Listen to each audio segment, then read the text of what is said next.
Assalamualaikum warahmatullahi wabarakatuh. Alhamdulillah. Wassalatu wassalamu ala rasulillah Sayyidina Muhammad ibn Abdullah wa ala alihi wa sahbihi wa man walah wa la hawla wa la quwata illa billah, amma ba'd. Kawan-kawan sekalian, santri-santri dan santriwati di rumah semuanya dan semua yang menyimak kajian Kitab Baitul Hidayah ini, alhamdulillah kita bisa berjumpa kembali pada pagi hari ini untuk melanjutkan kajian kita. Mudah-mudahan kita masih selalu diberikan kesehatan oleh Allah Subhanahu wa taala. Baik, kita akan masuk kajian kita. Insyaallah hari ini kita akan tuntaskan pembahasan tentang maksiat zahir. Kemudian kita langsung melanjutkan kepada maksiat hati, maksiat batin. Seperti apa? Ini makin lama insyaallah pembahasannya makin dalam ya. Dan kita pelan-pelan sama-sama kita fahami, sama-sama kita renungkan, dan mudah-mudahan bisa kita amalkan sehingga kita bisa menjadi lebih baik lagi. Baik, mari kita awali seperti biasa pengajian kita dengan membaca Al-Quran suratul Fatihah. Mudah-mudahan kita senantiasa diberikan ilmu yang bermanfaat oleh Allah Subhanahu wa taala. La hadhihi niyyah wa ala kulli niyatin salihah wa hadratin Mustafa Muhammad sallallahu alaihi wasallam. Al-Fatihah. A'udzu billahi minasy syaithanir rajim. Bismillahirrahmanirrahim. Alhamdulillahi rabbil alamin arrahmanir rahim maliki yaumiddin. Iyyaka na'budu wa iyyaka nasta'in. Ihdinas siratal mustaqim. Siratal ladzina an'amta 'alaihim ghairil maghdubi 'alaihim waladdallin. Bismillahirrahmanirrahim. Alhamdulillahi rabbil alamin. Wassalatu wassalamu ala asyrafil anbiya wal mursalin Sayyidina Muhammadin wa ala alihi washabbihi ajma'in. Rabbi shrah li sadri wa yassir li amri wa hlul 'uqdatam min lisani yafqahu qawli. Subhanaka la ilma lana illa ma 'allamtana innaka antal alimul hakim. Wa la haula wa la quwwata illa billahil aliyyil azim. Qala Syekhul Muallifu rahimahullahu ta'ala wa ala man naf'a bihi wa bi barakati ulumihi wa bikum fid dharaini amin. Qala wa'lam annaka in qassarta fa 'alaika wabaluh wa in shammarta fa ilaika ta'udu thamaratuh wallahu ghaniyyun 'anka wa an 'amalika wa innama kullu nafsin bima kasabat rahinah. Ya, jadi pada pertemuan kemarin Imam Ghazali sudah kita bahas maksiat-maksiat yang bisa dilakukan oleh anggota tubuh kita yang 7 ya. Apa saja dosa-dosa yang bisa terjadi, dan tentu saja setelah diberitahukan oleh Imam Al-Ghazali juga diberikan tips ya, obatnya gitu. Maka apa yang kita lakukan? Nah, tentu kita punya pilihan. Apakah kita mau mengamalkan apa yang disampaikan Imam Ghazali atau kita mau mengabaikan? Nah, dua-duanya punya konsekuensi. Nah, di penutup ini Imam Ghazali mengingatkan kita, wa'lam, dan ketahuilah annaka in qassarta fa'alaika wabal. Ketahuilah kalau kamu mengabaikan, kira-kira gitu, maka kamu sendiri yang akan merasakan akibatnya. Akibat kamu mengabaikan, mata tidak dijaga, lisan tidak dijaga, terus semuanya, ya udah nanti kamu sendiri yang akan merasakan. Tapi wa in syammarta fa ilaika ta'udu thamaratuh. Tapi kalau kamu berusaha keras menjaga, kamu betul-betul memperhatikan anggota tubuhmu yang 7, maka itu akan kembali juga buahnya kepada dirimu. Jadi kita merasakan manfaatnya sendiri. Wallahu ghaniyun 'anka wa an 'amalika. Allah tidak butuh kepadamu, juga tidak butuh kepada amalmu. Jadi yang butuh bukan kita. Jadi kalau kita nggak jaga anggota tubuh kita yang 7 itu, Allah nggak rugi. Karena Allah nggak butuh juga. Allah maha kaya. Allah ghaniyun 'anil 'alamin. Allah maha kaya dari semua yang ada. Apalagi cuma kita seorang. Ya, jadi kita yang rugi. Kalau kita mengerjakan, Allah juga tidak untung. Tapi yang untung diri kita sendiri. Wa innama kullu nafsin bima kasabat rahinah. Ya, dan hanya saja tiap jiwa, tiap manusia itu dia akan memiliki simpanan dengan apa yang sudah dia kerjakan. Ya, apa yang kita kerjakan ya itu yang akan menjadi bagian kita. Ya, kalau kita tidak kerjakan ya kita mau dapat apa, kan begitu. Wa iyyaka an taqula, jauhkan olehmu daripada mengatakan innallaha karim rahim yaghfirudz dzunuba lil usah. Jauhkan, jangan sampai kita ngomong begini, innallaha karim, Allah itu maha maha mulia, maha rahim, maha penyayang. Yaghfirudz dzunuba lil usah, Allah itu maha mengampuni dosa-dosa orang-orang yang berbuat maksiat. Ya, fa inna hadhihi kalimatu haqqin urida biha batil. Kata Imam Ghazali, kalimat seperti ini adalah kalimat yang benar tapi dengan tujuan yang batil. Jadi kalau dikatakan Allah maha mulia, memang. Allah maha penyayang, memang. Allah mampu mengampuni dosa orang yang maksiat, memang betul. Tapi kalau tujuannya supaya dia mengabaikan dirinya, ya, dia tidak memperhatikan anggota tubuhnya, kemudian dia malah asyik bermaksiat, itu kan tujuannya batil. Seakan-akan udah tenang saja, bahasa gampangnya gitu, udah jangan takut, kalau kita berbuat dosa juga ntar Allah ampunin, kira-kira begitu. Jadi itu semacam meremehkan sebenarnya. Ya, wasahibuha mulaqabun bil hamaqah bitalqibi Rasulillah sallallahu alaihi wasallam. Ya, dan orang yang ngomong seperti itu kata Imam Ghazali, mulaqab bil hamaqah itu pantas kalau dikatakan dungu. Wah, ini ya sering dengar kan kata dungu. Nah, dungu ini maksudnya orang yang tadi tuh, ya, ngomongnya kayaknya betul, kayaknya soleh betul, padahal isinya nggak benar. Nah, ini yang mengatakan dungu siapa? Bukan kita, bukan Imam Ghazali juga, kata Imam Ghazali. Bitalqibi Rasulillah sallallahu alaihi wasallam. Itu yang memberikan dungu, label, ya, memberikan julukan dungu itu langsung Rasulullah sallallahu alaihi wasallam. Haitsu qala, di mana Nabi bersabda, al-kayyisu man dana nafsahu wa amila lima ba'dal maut. Orang yang cerdas itu adalah orang yang mampu menundukkan nafsunya dan beramal, ya, setelah untuk kehidupan setelah kematian. Itu orang cerdas. Nah, ini makanya kalau dalam dunia pendidikan kita mengenal ada kecerdasan intelektual. Ya, tapi dalam pandangan kita, pandangan Islam, kemudian kan muncul kecerdasan berikut lagi, kecerdasan emosional, kecerdasan spiritual. Baru-baru lah belakangan, ya. Kalau dalam Islam konsep itu sudah ada sejak zaman Nabi pun, Nabi menyampaikan itu. Jadi yang dikatakan orang cerdas itu bukan hanya orang yang pandai menjawab soal, bukan hanya orang yang banyak hafalannya, bukan hanya orang yang mampu memecahkan rumus-rumus yang sulit, tidak. Itu bagian dari kecerdasan memang, tapi ada kecerdasan yang lebih penting, yaitu kecerdasan ini tadi, spiritual, ya.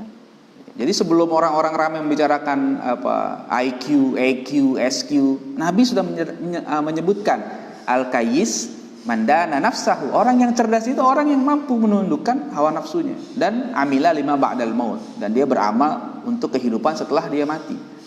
Ya, makanya kata Raja Ali Haji, jika hendak mengenal orang yang berakal, di dalam dunia mengambil bekal. Nah, itu kan orang yang cerdas tuh, orang berakal tuh.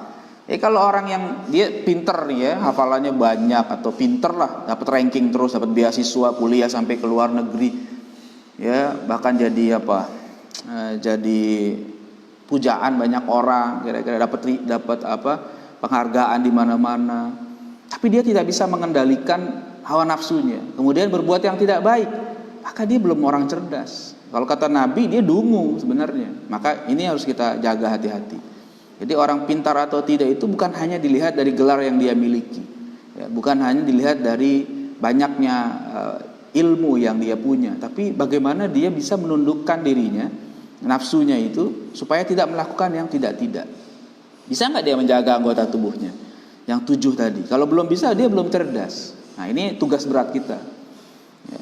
Wal ahmaq, ya, dan orang dungu itu adalah man atba'a nafsahu hawaha wa tamanna 'ala Allahil amaniya. Orang yang dungu itu adalah orang yang mengikuti nafsunya akan kemauannya tadi, dan dia berangan-angan kosong kepada Allah Subhanahu wa taala. Jadi kita punya nafsu nih. Masing-masing kita punya hawa nafsu, keinginan nafsu ada pasti. Dan itu tidak bisa dihilangkan memang. Karena kalau dihilangkan repot juga. Yang penting bisa dikendalikan. Kalau kita mau makan harus nafsu, kalau nggak nafsu nanti repot juga kan. Bekerja tidak ada nafsunya susah juga, dan yang lain-lain ya. Nah, kalau seandainya nafsunya semuanya dibiarkan, itu bahaya juga. kebablasan, nanti akhirnya tidak terkendali, repot. Nah, jadi harus dikendalikan oleh kita. Nah, jangan kita mengikuti hawa nafsu, ya, karena nafsu itu biasa mengajak kepada yang buruk.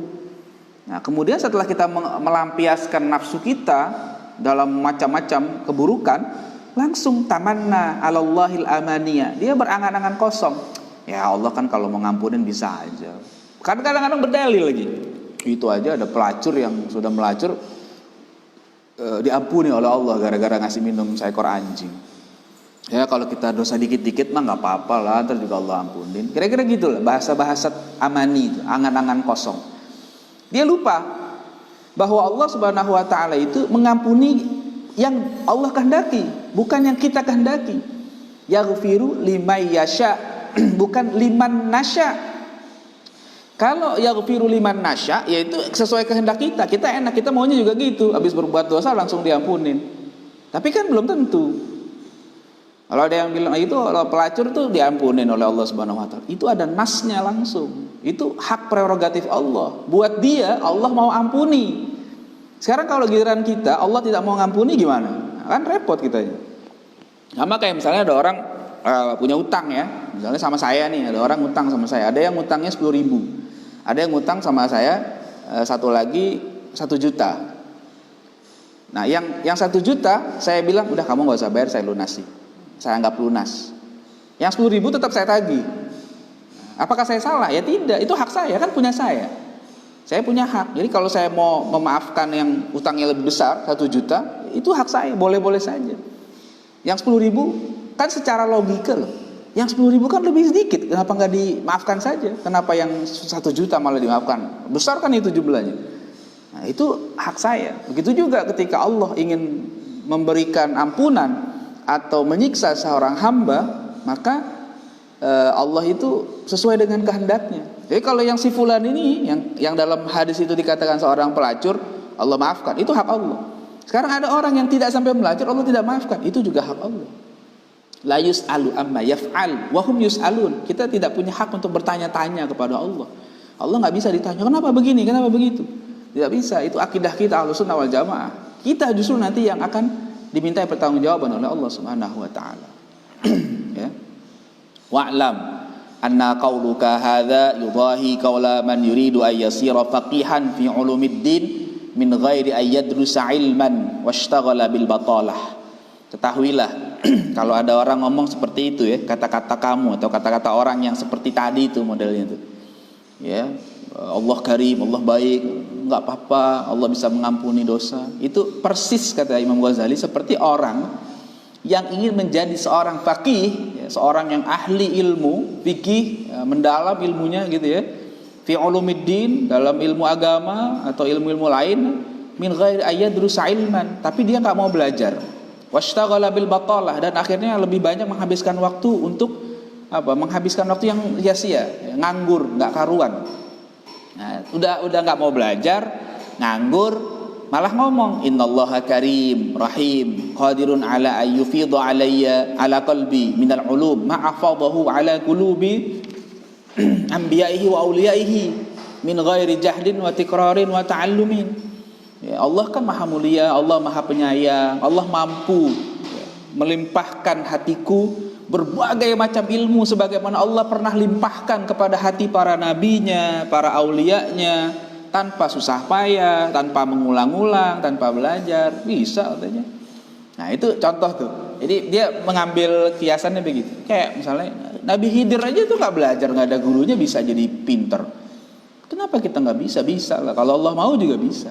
Nah, kan begitu. Ngayal dia tuh. Kalau mau belajar, usaha. Mau jadi faqih, belajar yang benar. Jangan cuma menghayal. Mau belajar, mau pinter tapi tidak mau belajar. Mau jadi ulama tapi malas. Ya, itu salah. Ya. Wa huwa ka qauli man yuridu malan fayatrukul hirathah wat tijarah wal kasba wa yata'attal. Sama juga kata Imam Ghazali seperti orang yang ingin dapat harta, dapat uang, tapi dia tidak mau kerja. Apakah dia bertani atau dagang atau usaha yang lain, kemudian sibuk, ya nganggur aja, nggak punya kerjaan, ya pengennya mungkin dia pikir duit turun dari langit kali gitu. Waqala, sambil ngomong Innallaha karim rahim walahu khazainus samawati wal ard. Allah maha mulia, Allah maha penyayang, Allah memiliki perbendaharaan langit dan bumi. Wa huwa qadirun ala ayyubdi'ani ala kanzin minal kunuz astaghni bihi 'anil kasbi. Ya Allah bisa saja memberikan aku bagian dari perbendaharaannya tanpa perlu aku usaha. Faqad fa'ala dzalika li ba'di ibadihi. Kan Allah pernah memberikan itu kepada sebagian hambanya. Siapa misalnya? Maryam ya. Maryam dulu kan ketika Maryam di mihrabnya saja ya, ibadah kepada Allah Subhanahu wa taala, kan tahu-tahu ada makanan. Enggak ada yang belikan, enggak ada yang bawakan. Sampai Nabi Zakaria saja bertanya kan, "Ini dari mana nih makanan ini?" Ya, "Anna laki hadza." Ini dapat makanan dari mana? Ya. Nah, jadi dia pikir gitu. Kita meskipun enggak kerja juga bisa dapat makanan. Kalau Allah mau kasih bisa. Nah, itu Maryam. Allah sudah tentukan itu untuk Maryam, tapi bukan untuk semuanya. Tidak untuk semua orang ya. Jadi jangan kita samakan diri kita dengan orang yang Allah sudah berikan kehendaknya. Nah, sekarang kita begitu nggak? Belum tentu. Kan Allah sesuai kehendak Allah ya. Idza arada syai'an ayyakula lahu kun fayakun. Jadi kalau Allah sudah berkehendak ya jadi. Tapi kalau tidak berkehendak ya tidak jadi lah. Giliran untuk Maryam Allah berkehendak memberikan makanan tanpa usaha sama sekali ya. Kemudian juga ketika Maryam itu dituduh oleh orang-orang di sekitarnya berbuat yang tidak baik. Dia berada di bawah pohon kurma, kemudian pohon kurma yang tadinya tidak berbuah tiba-tiba Allah berikan buahnya. Nah, dia hanya mendorong sedikit saja turun ya. Wa huzzi ilaiki bijiz'in nakhlah tusaqit alaiki rutaban janiyah. Jadi hanya disenggol sedikit saja sebenarnya. Ya, itu langsung berjatuhan tuh rutab, Masya Allah, yang begitu nikmat ya. Nah itu tanpa usaha apa-apa, banyak, hanya sekedar itu saja ya bisa. Tapi kan kita bukan Maryam, jadi kita harus tetap usaha ya. Nah, kata Imam Ghazali apa? Fa anta idza sami'ta kalama hadaini rajulaini istahmaktahuma. Kalau kamu dengar orang ngomong, ada orang ngomongannya kayak begini modelnya, pengen pinter tapi nggak mau belajar, pengen dapat uang tapi nggak mau usaha, istahmaktahuma, udah anggap aja dia tuh orang dungu, jangan diikutin, jangan didengerin. Wasakharta minhum ya, wasakhirta minhum, udah cuekin aja lah, ledekin maksudnya, orang gila kayak gitu, nggak bener lah. Wa in kana ma wasafahu min karamillahi ta'ala wa qudrahi sidqan wa haqqan. Sekalipun apa yang dia ucapkan ya, Allah itu maha mulia, Allah maha penyayang, Allah maha kuasa, itu benar. Sidqan wa haqqan, emang benar. Tapi kalau dikatakan Allah itu tidak mulia, tidak penyayang, tidak kuasa, kan dosa ya, kufur bisa dia. Tapi dia benar mengucapkan kata-kata benar, tapi tujuannya itu yang kacau, salah tujuannya dia ya. Gitu ya. Fakadzalika yadhaqu 'alaika arbabul basairi fid din. Begitu juga orang-orang yang ahli ma'rifat akan tertawa, akan menertawakanmu idza talabtal maghfirah bighairi sa'yin laha. Jika kamu meminta ampunan Allah tanpa ada usaha untuk memperoleh ampunan itu. Maksudnya kita pengen dapat ampunan dari Allah, tapi tiap hari kita menambah dosa. Terus kapan mau habis itu dosa kita? Bagaimana caranya kita mau dapat ampunan dari Allah Subhanahu wa taala? Ya, orang pengen nggak punya hutang, tapi yang hutang yang kemarin belum dibayar sekarang udah ngutang lagi. Terus kapan mau lunas hutangnya? Nah, kira-kira begitu. Kalau kita memang betul-betul ingin dapatkan maghfirah dari Allah Subhanahu wa taala, dosa-dosa yang pernah kita lakukan yang lalu kita tinggalkan ya. Dosa apa saja yang pernah kita lakukan, dosa mata, dosa lisan, dosa tangan, dosa kaki, semuanya tinggalkan. Udah, stop. Taubatan nasuha. Mudah-mudahan Allah ampuni. Jangan lagi mengerjakan, jangan lagi kita balik ke dalam perbuatan dosa itu. Seperti halnya kita akan berontak ketika kita ingin dilempar ke jurang. Itu namanya taubatan nasuha. Jadi kalau seandainya kita ada orang ingin melempar kita ke jurang, apakah kita diam? Kan nggak mungkin diam. Ya, orang yang normal dia pasti akan melawan sekuat tenaga supaya dia tidak dilempar ke jurang. Begitulah orang yang taubatan nasuha. Jadi kalau ada orang yang pernah berbuat dosa pada masa lalunya, kemudian dia ingin taubat, ada orang mengajak lagi supaya dia berbuat dosa seperti dulu, maka dia melawan, enggak, berontak. Nah, itu baru berhasil. Insya Allah yang seperti itu dapat maghfirah dari Allah Subhanahu wa taala. Ya, tapi kalau seandainya udah dulu pernah berbuat dosa, diajak tobat nggak mau, atau diajak tobat terus balik lagi ke perbuatan dosa, naudzubillah min dzalik. Terus kapan mau dapat maghfirah dari Allah Subhanahu wa taala? Nah, itu namanya amani. Amani itu apa? Angan-angan kosong ya. Orangnya itu kalau kata Imam Ghazali, kata para ulama itu namanya mutamannil maghrur.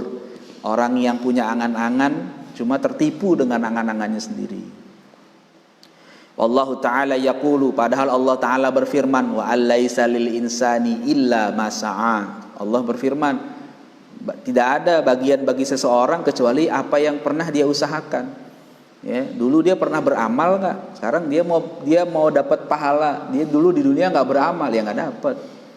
Ya, jadi kalau mau dapat pahala di akhirat, di dunianya beramal. Kalau mau dapat gaji di akhir bulan, sekarang kita kerja. Kira-kira begitu. Kalau mau dapat keuntungan, ya kita usaha, dagang kah, ngojek kah, yang halal carilah usaha. Begitu juga di akhirat. Wa yaqulu, dan Allah berfirman, innama tujzauna ma kuntum ta'malun. Kata Allah, kamu itu hanya akan dibalas, ya, diberikan balasan sesuai dengan apa yang pernah kamu lakukan dulu di dunia. Jadi kalau kita pengen dapat ampunan dari Allah Subhanahu wa taala, ya banyak minta ampun kepada Allah. Ya, banyak berbuat taat dengan anggota tubuh kita, bukan malah banyak maksiat. Wa yaqulu, Allah berfirman lagi, innal abrara lafi na'im wa innal fujjara lafi jahim. Ya, sungguhnya orang-orang yang baik itu lafi na'im, dia akan di surga yang begitu banyak kenikmatan. Wa innal fujjara, dan orang-orang yang fajir, orang-orang yang selalu maksiat kepada Allah Subhanahu wa taala, lafi jahim, dia akan ada dalam neraka. Neraka yang sangat panas apinya. Itu dua tempatnya. Kita cuma punya pilihan dua, neraka atau surga. Ya, farikun fil jannah wa farikun fis sa'ir. Sebagian kelompok masuk ke surga, sebagian lagi masuk neraka. Udah nggak ada tempat lain di sana. Jadi kalau kita nggak ada di surga, ya sudah, berarti nasibnya ke neraka. Naudzubillah min dzalik. Fa idza lam tatrukis sa'ya fi talabil ilmi wal mali i'timadan ala karamihi, fakadzalika la tatrukit tazawwud lil akhirah wa la taftur. Kalau kamu tidak mau meninggalkan usaha untuk mencari ilmu, mencari harta karena mengandal kepada kemuliaan Allah Subhanahu wa taala, fakadzalika la tatrukit tazawwud lil akhirati wa la taftur. Begitu juga jangan tinggalkan berbekal untuk akhirat dan jangan pernah berhenti. Fa inna rabbad dunya wal akhirah wahid. Karena Tuhan pemilik dunia dan akhirat itu satu, esa, satu-satunya. Allah juga sama. Wa huwa fihi ma karimun rahim, dan Allah baik di dunia pun di akhirat Allah maha mulia, maha penyayang. Nah, sekarang kita gini gampangnya, kalau lagi dalam kondisi normal, sekarang saja nih sudah ada wabah begini kan, orang-orang masih tetap keluar. Masih ada sebagian kita yang keluar karena memang terdesak dengan kebutuhannya, sehingga masih dagang, masih ada yang ngojek, masih ada yang usaha. Kenapa? Karena kan kalau dia pikirnya gini, kan meskipun ada peraturan dari pemerintah, kenapa masih keluar gitu kan? Loh, kalau nggak keluar nggak makan, kan begitu kan alasannya. Kalau nggak ngojek, nggak usaha, mau makan apa? Banyak orang-orang yang sekarang sudah kehabisan bekalnya, sudah tidak terima gaji, habis usahanya. Jadi kalau seandainya dia nggak usaha lagi, dia mau makan apa? Gampangnya gitu. Nah sekarang untuk urusan dunia saja kita tidak mengandal, ya. Kita tidak asal ngomong, udah ntar kalau waktunya makan juga makan, rezeki mah nggak kemana-mana. Iya, tapi nggak begitu. Kita tetap usaha, nggak pakai ngomong, udah biarin aja lah, kita nggak usah diem di rumah aja, kita juga rezeki datang. Nggak begitu. Kita tetap usaha, cari uang, cari nafkah supaya kita bisa makan. Itu untuk urusan dunia. Sekarang untuk urusan akhirat gimana? Sama harusnya. Jadi meskipun dihalangi dari sana sini, misalnya ada godaan supaya kita jangan beramal, mestinya kita tetap beramal. Kenapa? Di akhirat nggak ada yang jamin kita. Di akhirat itu meskipun Allah Maha Mulia, Allah Maha Penyayang, tapi kalau kita tidak beramal bagaimana? Ya, rahmat Allah bisa kita terima, ya. Kan Allah mengatakan inna rahmatallahi qaribum minal muhsinin. Rahmat Allah itu dekat dengan orang-orang yang berbuat baik. Ya, di dunia ini kita nyari uang karena takut kelaparan, takut nggak makan, takut anak tidak sekolah. Nah sekarang di akhirat kita mau santai-santai aja gitu, udahlah santai aja. Ntar juga Allah ampunin, nggak bisa gitu. Kalau di dunia kita susah nih sekarang ya. Sekarang lagi zaman susah gini, tapi masih bisa dapat bantuan dari banyak orang. Dari sana sini kita masih bisa dapat bantuan. Tapi di akhirat siapa yang mau bantu kita coba? Ya, orang-orang jangankan dengan orang lain, keluarga saja itu lari. Ya, istri lari dari anak, dari suami, dari anak, semua pada lari. Semuanya masing-masing urusan, khawatir. Nah, sekarang jadi kita kalau untuk urusan dunia dan dunia saja kita begitu gigih mencari penghidupan, untuk akhirat harusnya juga gitu. Coba kalau lagi keadaan normal, ya saya suka lihat dulu kalau pagi-pagi itu ke Jakarta orang dari pagi itu subuh udah berjubel tuh naik kereta tuh. Ya terus mobil, motor udah pada berangkat pagi-pagi. Saya dulu masih suka jalan ke Jakarta subuh-subuh. Itu macet, ya. Kenapa? Karena pengen dapat kerja, pengen bekerja, pengen supaya keluarganya hidup. Karena untuk akhirat gimana? Harus dua kita lakukan. Karena Allah itu bukan cuma di dunia. Ya, rahmat Allah bukan cuma di dunia, di akhirat juga. Jadi Tuhan dunia akhirat itu Allah Subhanahu wa taala. Jadi jangan berpikir sekuler. Wa inna ma karamuhu fi ayyassira laka tariqal usul ilal mulkil muqim wan na'imid da'imal mukhallad bis sabri ala tarki syahawat ayyaman qalail. Kemuliaan yang Allah berikan, ya, kasih sayang Allah berikan kepada kita itu Allah sudah mudahkan buat kamu supaya sampai ke kerajaan yang abadi di akhirat nanti ya, dan nikmat yang selamanya kekal. Itu dengan apa? Bisabri ala tarki syahawat ayyaman qalail. Itu cukup kita peroleh asalkan kita sabar meninggalkan syahwat dalam waktu yang tidak begitu lama. Wahia nihayatul karam, itulah puncak kedermawanan Allah, kebaikan Allah. Maksudnya apa? Ibadah kita di dunia itu kan cuma sebentar. Sebentar ibadah kita. Sementara nikmat yang Allah siapkan itu abadal abidin, selama-lamanya. Kalau kita masuk surga itu selama-lamanya, nggak akan keluar lagi. Sementara kita hidup di dunia ini sebentar saja. Ya, rata-rata umur umat Nabi Muhammad itu kan kata Nabi 60 sampai 70, jarang yang lebih. Bahkan sekarang banyak orang kurang dari 60 meninggal. Artinya dia ibadahnya itu hanya sebentar dibanding dengan nikmat yang akan diterima. Katakan umur kita balik 15 tahun, katakanlah begitu ya, maksimal 15 tahun orang udah balik. Terus misalnya dia beramal soleh, baru umur 20 tahun dia meninggal misalnya. Masih muda meninggal. Banyak orang begitu meninggal masih muda. Cuma 5 tahun dia beramal soleh, surganya selama-lamanya. Luar biasa kan? Itulah enaknya kalau kita beramal. Jadi tahan sabar sedikit. Ada kan, kalau ada umur orang 60 tuh, katakan 60, 70 sama. Katakan 15 tahun baru balik, 60 tahun dia meninggal. Ya, jadi ada sisa usianya berapa? 45 tahun lah ya untuk ibadah. Gitu kan? 45 tahun buat ibadah itu sebentar dibandingkan dengan surga yang selama-lamanya. Dan itu ibadahnya pun juga tidak setiap saat ibadah dari bangun tidur sampai tidur lagi, tidak. Dia bisa kerja, dia masih bisa istirahat dan sebagainya. Tapi ada kebaikan yang dia lakukan, tidak nganggur dan berharap masuk surga begitu saja. Nah, itu jadi sebentar sebenarnya sabar kita itu sebentar. Ya. Kita di dunia ya, pengen punya rumah saja. Banyak orang yang ngambil KPR sampai 15 tahun. Sabar dia ngejalanin itu, ngambil rumah ya, KPR. Kenapa? Karena pengen punya rumah. Rumahnya kadang-kadang juga tidak terlalu besar. Itu dia jalani pelan-pelan. Sekarang kita pengen punya istana di surga, masa nggak mau sabar? Nah kan rugi. Jadi biarkan kita di dunia punya rumah, di akhirat kita punya surga. Itu yang bagus. Fala tuhaddits nafsaka bitahwisatil battalin. Jangan kamu ajak ngomong dirimu sendiri, ya, dengan apa? Dengan gaya-gayanya orang-orang yang pengangguran. Jangan mereka mengandal dengan karunia Allah tanpa beramal, kira-kira gitu. Yang tadi itu dia ngomongin tuh, nah Allah Maha Pengampun, Allah Maha Penyayang, udah waktunya masuk surga juga masuk surga, gitu tuh. Jadi itu hayalan isinya. Ya padahal harusnya nggak boleh gitu. Waqtadi bi ulil azmi wan nuha minal anbiya was salihin. Kalau mau ikutilah orang-orang yang tergolong ulul azmi, orang-orang yang kuat tekadnya, cerdas, minal anbiya was salihin, dari golongan para nabi dan salihin. Lihat tuh, Nabi Muhammad, itu contoh paling ideal buat kita, uswatun hasanah kita. Nabi Muhammad itu kan sudah dijamin masuk surga, ya. Tapi apa? Sholatnya, sholat malam itu sampai kakinya bengkak. Ya, ditanya oleh istrinya Aisyah radhiyallahu taala anha, Ummul Mukminin bertanya, kenapa engkau masih melakukan itu? Bukankah sudah diampuni dosamu? Bukankah kamu sudah pasti masuk surga? Apa jawaban beliau? Apakah tidak pantas kalau aku menjadi orang yang bersyukur? Lihat, orang yang sudah dijamin masuk surga masih begitu ibadahnya.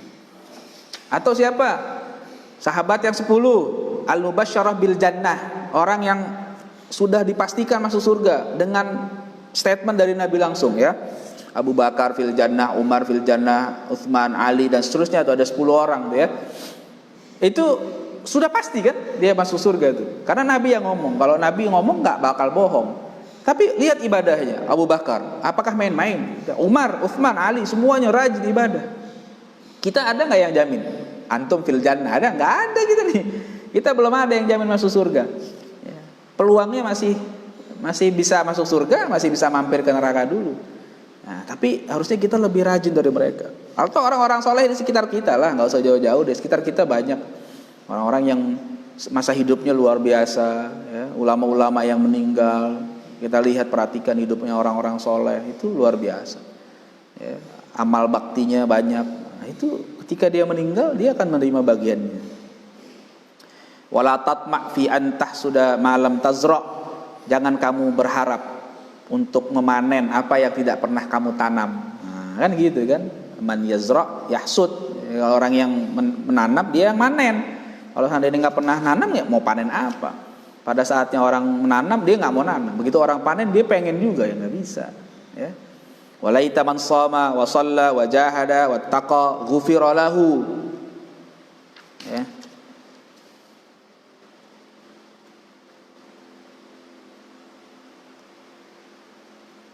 Dan walaita man shoma wa shalla wa jahada wattaqa ghufira lahu, dan orang yang sudah sholat saja, ya, itu ada harapan. Soal puasa, sholat, mujahadah, wattaqo, dan bertakwa daripada segala maksiat, ghufira lahu, dia dapat ampunan dari Allah Subhanahu wa taala. Ya. Laita, ya. Kadang-kadang gini maksud Imam Ghazali, orang yang udah puasa, udah sholat, udah bermujahadah saja kadang-kadang masih belum dapat ampunan. Kenapa? Karena di situ nanti ada yang lain, ada yang namanya keikhlasan. Makanya dalam ayat Al-Qur'an Allah mengingatkan tuh, faman kana yarju liqa'a rabbih falyamal amalan shaliha wa la yusyrik bi ibadati rabbih ahada. Itu yang sholat, yang puasa. Masih kekhawatirannya ada.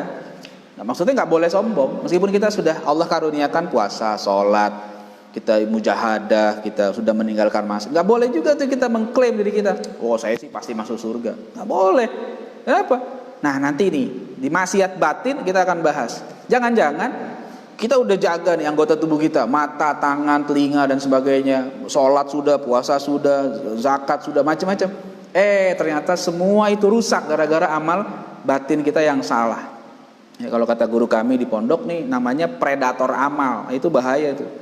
Itu yang sudah sholat, apalagi yang tidak sholat, apalagi yang tidak puasa, maka lebih berat lagi, ya. Banyak kan peringatan Allah Subhanahu wa taala, fawailul lil musallin, celaka orang yang sholat. Orang sholat kok celaka? Iya, karena dia main-main dalam sholatnya, mengulur-ngulur waktu sampai mau keluar waktu, ya, celaka. Makanya sholatnya harus benar, puasanya harus benar, mujahadahnya harus benar. Jadi itu yang sudah beramal masih tetap perlu berhati-hati, apalagi yang tidak beramal tiba-tiba mau ngarepin surga. Ya. Kadang-kadang kan ada yang ngomong, yang sholat juga belum tentu masuk surga. Nah kalau yang sholat belum tentu masuk surga, apalagi yang nggak sholat? Logikanya gitu. Enak betul ngomong itu. Ente yang sholat juga belum tentu masuk surga. Iya memang, kita juga nggak ngerasa, kita mengklaim kita pasti masuk surga. Tapi Allah la yukhliful mi'ad. Allah tidak pernah ingkar janji. Allah sudah janjikan orang yang sholat dibalas begini. Tapi kalau orang yang nggak sholat, apalagi? Kalau yang sholat aja susah masuk surga, apalagi yang nggak sholat. Fahadihi jumalun mimma yanbaghi an tahfadhu anhu jawarihaka dhahirah. Inilah ya kesimpulan dari yang mesti kamu jaga dari anggota tubuhmu yang zahir. Ya, wa a'malu hadhil jawarih innama tatarashah min sifatil qalbi. Nah, amal-amalan ini dari anggota tubuh kita yang 7 itu bisa muncul kenapa? Karena dari hati kita. Nah, ini kan tadi amal zahir. Makanya sekarang kita harus memperhatikan masalah batin. Fa idza tahifdzul jawarih fa 'alaika bi tathhiril qalbi fa huwa taqwal batin. Kalau kamu ingin menjaga anggota tubuhmu yang 7 itu, maka wajib bagimu untuk menyucikan jiwamu. Itulah yang dikatakan takwa batin. Nah, ya itu. Jadi ini yang penting untuk kita jaga. Ini yang dikatakan tazkiyatun nafs. Makanya tazkiyatun nafs itu kalau menurut saya itu dia bagian dari tasawuf. Karena tasawuf itu bukan hanya mengurus jiwa, tapi mengurus jasad juga. Makanya kita lihat Imam Ghazali menjelaskan amal zahir dulu, bukan hanya semata-mata tazkiyatun nafs. Jadi di dalam tasawuf itu sudah ada tazkiyatun nafs. Jadi sebelum tazkiyatun nafs ada proses yang harus kita lalui. Wal qalbu huwal mudghatu allati idza salahat salaha biha sairul jasad wa idza fasadat fasada biha sairul jasad. Hati itu adalah mudghah. Satu organ. Saya mengartikan ini organ saja. Kalau yang maksudnya hati yang dimaksud oleh Nabi dalam hadis itu bukan hati yang berupa fisik ya. Itu kalau dia baik kata Nabi kan begitu. Kata Imam Ghazali mengutip hadis Nabi, "Idza sholahat sholaha biha sairul jasad." Kalau hati itu baik, maka anggota tubuh juga akan baik. Tapi kalau hati rusak, maka anggota tubuh kita juga ikut rusak. Fashtagil bi islahi litaslaha bihi jawarihuka. Litasluha bihi jawarihuka. Maka sibukkan dirimu untuk memperbaiki hati supaya anggota tubuhmu pun menjadi baik. Wa salahuhu yakunu bimulazamatil muraqabah. Hati bisa menjadi baik kalau kita selalu merasa muraqabah. Kita selalu lazimkan sifat muraqabah. Merasa dipantau oleh Allah Subhanahu wa taala. Ya Allah selalu memandang kita, Allah selalu memperhatikan kita. Nah, itu hati kita insyaallah menjadi baik. Ya. Nah, sekarang kita masuk ke maksiat batin. Al-qaul fi ma'asil qalbi. Ya, pembahasan tentang maksiat hati. Nah, kita masuk lebih dalam lagi. Ya, jadi sebenarnya kalau kita mau mengkaji ilmu psikologi, nah ini nih, tasawuf itu mencakup ilmu psikologi. Karena kalau orang-orang sekarang belajar ilmu tasawuf kan dibahasakan ilmu nafs, ilmu jiwa. Ya, dalam Islam ya, kalau dalam psikologi sekuler tidak membahas ilmu nafs. Kalau kata dokter siapa namanya Usman Najati, ya, Muhammad Usman Najati itu beliau punya buku tuh bagus-bagus bukunya. Ya, Al-Quran wa ilmun nafs, Al-Hadithun Nabawi wa ilmun nafs, kemudian Ad-Dirasah An-Nafsaniyah indal ulama'il muslimin. Ya, itu tentang psikologi itu. Ilmu jiwa dalam Quran, dalam hadis dan dalam pandangan orang-orang ulama-ulama muslim. Dia dalam pengantar bukunya itu awal mengatakan bahwa studi psikologi di barat itu tidak lagi membahas jiwa karena mereka bingung sumbernya dari mana. Makanya dia katakan ilmu suluk sebenarnya. Ilmunya bukan bahas jiwa tapi ilmu hanya sekedar membahas perilaku saja. Kalau kita ketika bicara konsep jiwa, sumbernya ada. Ya, sumbernya di Quran banyak bicara tentang jiwa, ada nafs, ada ruh, ada qalb, ada fuad, itu macam-macam. Ya. Di Ihya nanti lebih panjang lagi pembahasan tentang itu. Ya, dan di hadis juga banyak Nabi menjelaskan tentang ruh, ya macam-macam. Para ulama juga sudah membahas tentang jiwa banyak sekali. Ya, Saya dapat satu kitab ya, 3 jilid tebelnya, itu tentang kajian para ulama muslim ya, dari awal-awal abad ya, dari awal itu sekitar abad kedua, satu atau kedua lah ya. Itu Ibnu Sirin mulai itu dibahas tuh. Bagaimana Ibnu Sirin membahas masalah kejiwaan terus sampai ke abad 20. Ada kitab 3 jilid tentang ilmu nafs ya. Itu diberi pengantar juga oleh Dr. Utsman Najati. Jadi kita mau bahas psikologi. Orang-orang yang belajar psikologi nih, atau nanti santri-santri kalau seandainya mau masuk psikologi, jurusan psikologi kuliahnya, jangan lupa ngaji tasawuf ini. Supaya apa? Belajar psikologinya benar. Kalau enggak nanti psikologinya sekuler.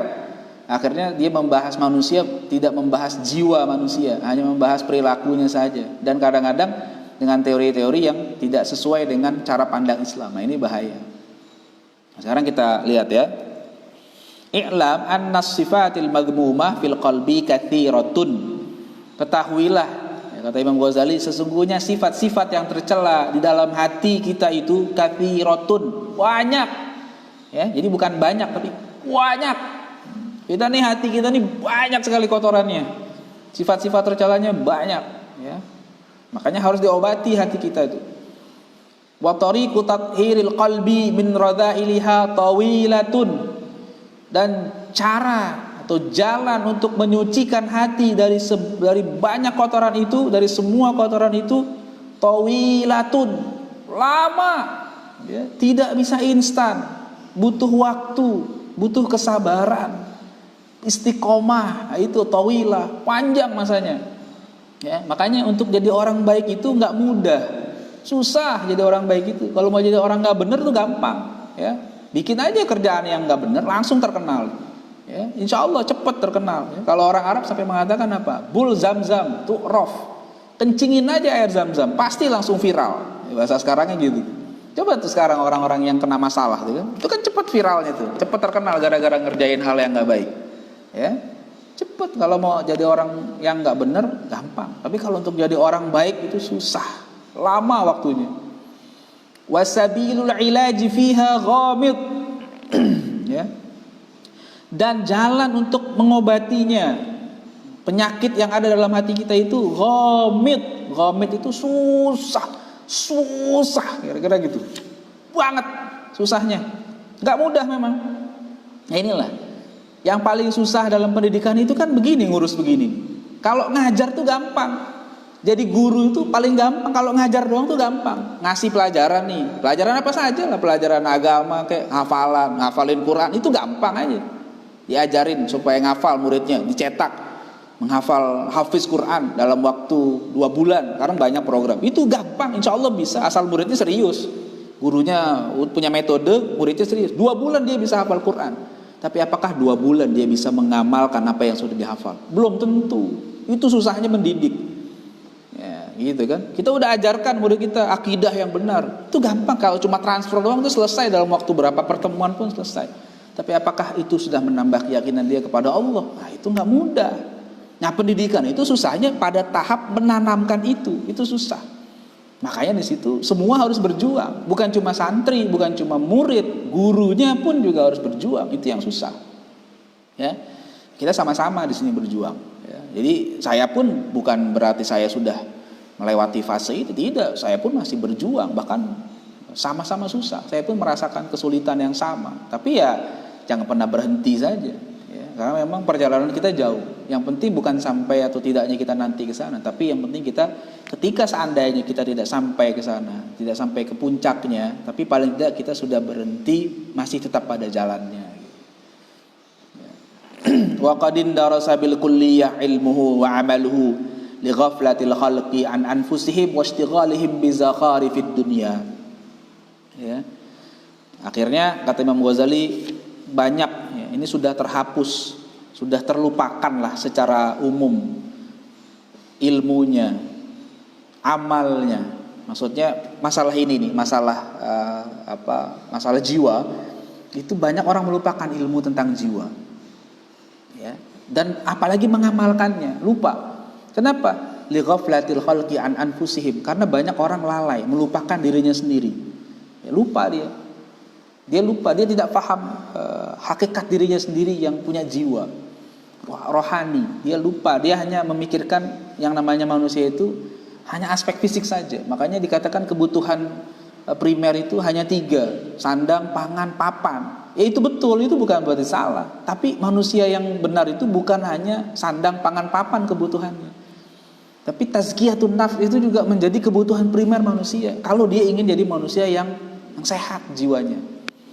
Kalau tidak, dia jadi jiwa yang sakit, manusia yang sakit jiwa. Jadi bukan yang sakit jiwa itu yang gila saja, tidak. Banyak manusia mungkin tidak sadar kalau dalam dirinya ada penyakit. Ya, dia pikir santai-santai saja. Ya. Lupa, ghaflah, washtighalihim bizakhari fid dunya, dan mereka terlalu asik sibuk dengan segala urusan dunia. Nah, itu membuat mereka lupa. Ya. Kerja sampai lupa waktu. Ya. Foya-foya, dapat gaji foya-foya, hura-hura, pesta pora, lupa seakan dia hidup selamanya di dunia ini. Padahal kita hidup nggak selamanya, kita hidup ini sementara. Dia lupa mengobati dirinya. Dia beli apa yang dia mau sesuai syahwatnya, makanan yang enak-enak, pakaian yang bagus-bagus, rumah sudah ada 1 pengen 2, sudah ada 2 pengen 3, mobil pengen banyak. Itu yang membuat dia lupa. Sehingga dia tanpa sadar dalam dirinya itu muncul sifat-sifat yang tercela dan tidak dibersihkan. Ini berat ini. Ya. Ini yang menjadi arahan Imam Ghazali pada kita semua. Ya. Para ulama juga banyak dilupakan. Imam Ghazali melihat fenomena itu terjadi pada zaman beliau. Ya. Ulama lupa. Pada masa itu beliau ulama asik dengan perdebatan. Sehingga hatinya keras, hatinya muncul penyakit tanpa dia sadari. Berdebat dengan saudaranya, bermusuhan. Itu juga terjadi. Jadi jangan mentang-mentang sudah jadi ulama merasa aman-aman saja. Oh, belum tentu. Godaan terhadap ulama bisa jadi lebih besar dibandingkan godaan kepada orang awam. Ya. Ada yang dia senang dengan popularitas, kan otomatis tuh kalau seandainya banyak berdebat orang kenal, jadi akhirnya orang banyak suka dengan dia. Mulai penyakit itu muncul. Ya. Ada yang ulama yang mendekat penguasa sehingga dia dapat jatah dunia banyak, itu juga penyakit yang lain. Nah, Imam Ghazali itu mendiagnosa masalah-masalah yang terjadi pada masa beliau itu. Nah, zaman sekarang ini masih relevan. Apa yang beliau sampaikan itu pun masih tidak hilang sampai sekarang terjadi. Ya, makanya kalau kita ingin bangkit kembali ya harus sama-sama belajar membersihkan diri kita dari penyakit-penyakit jiwa, bukan penyakit fisik saja. Wa qad istaqsayna dzalika kullah fi kitab Ihya Ulumuddin fi Rub'il Muhlikat wa Rub'il Munjiyat. Ya, kami sudah bahas semua itu dalam kitab Ihya Ulumuddin. Pada seperempat yang belakang itu ada bab namanya Al-Muhlikat, hal-hal yang bisa membinasakan, dan seperempat berikutnya Rub'il Munjiyat, hal-hal yang menyelamatkan. Nah, nanti kalau mau mendalam ya memang harus ngaji kitab Ihya Ulumuddin. Ya, kalau mudah-mudahan ada umur ya, insyaallah kita pelan-pelan. Ini ngamalin ini aja. Mahamin kitab Bidayatul Hidayah aja susah. Ngamalinnya juga susah. Ihya lebih berat lagi nanti. Pembahasannya lebih dalam, lebih halus. Ya.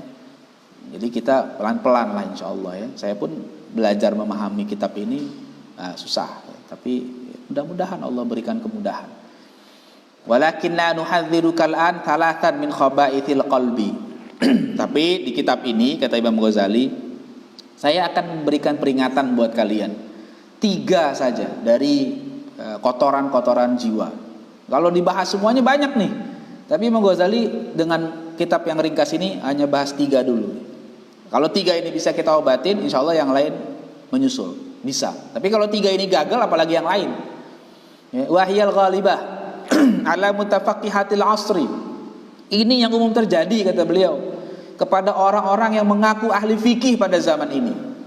Lihat Imam Ghazali ini diagnosanya bukan kepada orang awam saja. Mutafaqihah, orang yang ngaku-ngaku sebagai ahli fikih pada zaman itu. Orang yang dikatakan mutafaqih pada zaman Imam Ghazali beda dengan zaman kita lah. Orang bisa dapat kategori mutafaqih pada zaman Imam Ghazali itu pasti pinter.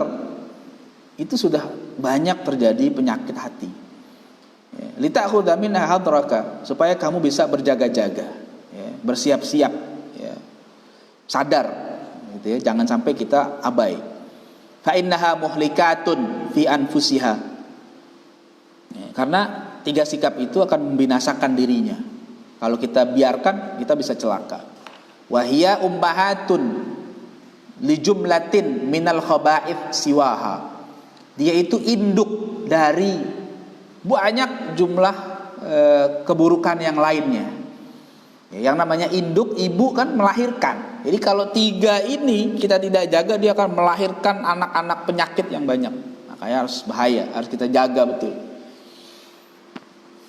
Apa itu? Wahiyal hasadu warriya'u wal ujub. 3 sifat yang Imam Ghazali maksud. Pertama adalah hasad, ya, dengki, wal riya, wal ujub, dan ujub, bangga diri. Nah ini 3 sikap ini. Kita jaga betul diri kita dari sifat hasad, riya, dan ujub. Kalau ini bisa, insya Allah yang lain juga bisa kita kendalikan. Tapi kalau gagal, nah, apalagi lebih berat yang lainnya. Fajtahid fi tathhiri qalbika minha. Maka bersungguh-sungguhlah kamu untuk menyucikan hatimu dari ketiga penyakit ini. Gitu ya. Gak boleh main-main. Jadi gak boleh kita asal-asalan. Fa'in qadarta 'alaiha, jika kamu sudah mampu membersihkan jiwamu dari 3 penyakit ini, fata'lam, kamu bakal tahu kaifiyatal hadar min baqiyatiha min rub'il muhlikat. Kamu akan tahu bagaimana cara menghindari penyakit-penyakit yang lainnya, ya, dari 1/4 hal-hal yang membinasakan yang kami bahas dalam kitab Ihya Ulumuddin. Ya, nanti bisa tuh, nanti belajarnya jangan berhenti nih terus. Nanti insya Allah ada lagi pembahasan-pembahasannya. Fa in ajazta an hadza, tapi kata Imam Ghazali, kalau kamu tidak mampu membersihkan hatimu dari 3 penyakit ini, fa anta an ghairihi ajazu, maka kamu akan lebih lemah lagi menghadapi penyakit-penyakit lainnya. Nah ini ya, berat nih. Wala tadhunnanna annaka taslamu biniyatin salihah fi ta'allumil ilmi wa fi qalbika syai'un minal hasad war riya wal ujub. Jangan pernah kamu menyangka, jangan kamu pernah merasa bahwa kamu bisa selamat, ya, dengan niat yang baik ketika menuntut ilmu. Ya, niat menuntut ilmunya bagus, tapi wa fi qalbika syai'un minal hasad war riya wal ujub. Tapi di hatimu masih tersisa sedikit rasa hasad, rasa riya, rasa ujub, masih ada. Itu belum tentu selamat kita. Ya. Jadi kalau kita niat sudah bagus nih untuk ilmu, bukan karena ingin dapat ini, karena itu, bukan. Kita sudah niatnya betul-betul ingin baik. Nah, tapi masih ada hasad, riya, ujub, itu bisa rusak semuanya. Makanya niat yang sudah baik harus dijaga dengan amal yang baik. Makanya Nabi tepat ketika mengatakan innamal a'malu binniyat. Amal itu hanya diterima Allah sesuai dengan niat. Jadi di situ ada 2 yang harus baik. Niatnya baik, amalnya juga baik. Dan Nabi mengucapkan itu, kalau dalam sisi bahasa Arabnya ya, itu menggunakan ma'rifat dua-duanya. Al-a'mal itu dengan ma'rifat, al-a'mal bukan amalun. An-niyat juga dengan an-niyat. Jadi bukan innama a'malun biniyatin, tapi innamal a'malu binniyati. Jadi menurut para ulama ahli lughah itu alif lamnya itu penting itu, supaya menunjukkan bahwa amal yang dimaksud dan niat yang dimaksud itu harus niat yang baik, al-masyru'iyah, yang sesuai dengan syariat. Jadi niat baik saja tanpa amal yang baik ditolak, karena niat harus digandeng dengan amal. Amal yang baik tapi niat tidak baik juga ditolak. Ya, nah, kita sudah niat kita sudah kita luruskan, alhamdulillah, pelan-pelan. Nah, amalnya juga mari kita jaga dengan amal ini. Waqad qala sallallahu alaihi wasallam, sungguh Nabi SAW telah berkata, bersabda, thalathun muhlikatun, ada 3 penyakit yang membinasakan orang-orang, membinasakan manusia. Apa nih? Syuhun muta'un. Syuh itu pelit, ya. Sebenarnya syuh ini lebih dari pelit, nanti Imam Ghazali bahas ya. pelit yang diikuti, ya. Wa hawan muttaba, dan hawa nafsu yang dituruti. Wa ijabul mar'i bi nafsih, dan kebanggaan seseorang terhadap dirinya. Nah, ini 3. Itu dasar Imam Ghazali mengambil sikap tadi itu dari hadis ini. Gitu ya. Ammal hasad, adapun hasad itu fahuwa mutasya'ibun minasyuh. Hasad itu adalah cabang dari sifat syuh. Sifat pelit tadi. Syuh, fa innal bakhil huwa alladhi yabkhalu bima fi yadihi ala ghairihi. Nah, perbedaan antara bakhil dengan syahih. Kalau orang yang disebut bakhil, sifat bakhil namanya bukhul. Bukhul itu sifatnya, kalau bakhil orangnya. Orang yang pelit itu, kata Imam Ghazali, huwallazi yabkhalu bima fi yadihi ala ghairihi. Itu orang yang pelit, tidak mau memberikan apa yang dia punya kepada orang lain. Itu namanya bakhil. Kita punya uang nih ya. Punya uang, kita ada orang kesusahan, kita nggak mau bantu. Itu namanya bakhil. Ya, pokoknya nggak mau bantu. Meskipun orang susah kita nggak mau bantu. Itu namanya bakhil, pelit ya. Wasyahi, nah, kalau syahih atau syuh itu huwallazi yabkhalu bi ni'matillahi ta'ala wa huwa fi khazaini qudratihi ta'ala la fi khazainihi ala ibadillahi ta'ala. Nah, kalau yang dikatakan syahih atau pelit, syahih itu ya lebih dari pelit, yaitu orang yang pelit, yang tidak senang dengan nikmat Allah Ta'ala. Maksudnya dia merasa berat lah dengan nikmat Allah Ta'ala yang masih Allah simpan dalam perbendaharaannya, ya, bukan dia punya, dia nggak pegang. Jadi nikmat itu masih sama Allah Subhanahu Wa Taala. Ala ibadillahi Taala, dia tidak senang hati ketika nikmat yang Allah simpan itu diberikan kepada hamba Allah yang lain. Itu syahih namanya. Jadi kalau orang bakhil itu merasa keberatan memberikan yang dia punya, ya, dia punya, dia nggak mau kasih ke orang lain. Tapi kalau syahih itu dia merasa berat ketika orang lain menerima bagian dari Allah Subhanahu Wa Taala. Itu kan nggak demen. Maka kata Imam Ghazali, fasyuhu a'zam. Nah, syuh itu lebih berat daripada bakhil. Makanya dari situlah muncul sifat hasad. Ya. Wal hasud huwallazi yashukku alaihi in'amullah ta'ala min khazaini qudratihi ala abdin min ibadihi. Nah, dan yang dikatakan hasud, orang yang hasad itu adalah orang yang merasa keberatan ketika Allah memberikan nikmat dari perbendaharaannya, ya, dari kekuasaannya, ala abdin min ibadihi, kepada hamba Allah yang lainnya. Bi ilmin, apakah Allah berikan ilmu, au malin, atau Allah berikan harta, au mahabbatin fi qulubin nas, atau Allah berikan orang-orang seneng aja sama itu dia. Orangnya baik, jadi orang pada seneng. Au hadzin minal hudud, atau bagian lainnya. Dia nggak dapat, orang lain dapat. Wah, dia dongkol banget, dia nggak seneng banget deh. Hatta innahu la yuhibbu zawalaha anhu, sampai muncul perasaan dia seneng kalau nikmat itu hilang dari orang lain. Wa illam yahsul lahu bidzalik, sekalipun dia juga nggak dapat mintilkan nikmat itu. Nah, fahadza muntahal khabith. Inilah keburukan yang sangat tinggi. Jadi dia nggak seneng orang lain dapat nikmat dari Allah Subhanahu Wa Taala. Maunya gimana? Biar saya nggak dapat, dia juga nggak boleh dapat. Nah, itu kira. Tapi ada yang lebih parah. Dia nggak boleh dapat, saya yang harus dapat. Nah, itu berat itu. Nah, bagaimana nanti tentang hasad ini? Insya Allah besok kita lanjutkan ya, karena pembahasannya panjang. Ini baru pengantar saja bahwa jiwa kita harus dibersihkan dari segala penyakit yang ada. Khususnya Imam Ghazali menekankan 3 pertama dulu. Sifat syuhun muta, ya, sifat hasad. Ya, itu dari syuhun muta, terus waria, ya, kemudian ujub. Nanti masih panjang, mudah-mudahan bisa kita lanjutkan, kita fahami dan kita amalkan dalam kehidupan. Dan Allah bebaskan kita dari penyakit-penyakit jiwa ini. Demikian yang bisa saya sampaikan. Insyaallah jumpa besok lagi pagi. Mudah-mudahan kita selalu sehat, ya, dan kita dapat ilmu yang manfaat setiap hari. Assalamualaikum warahmatullahi wabarakatuh.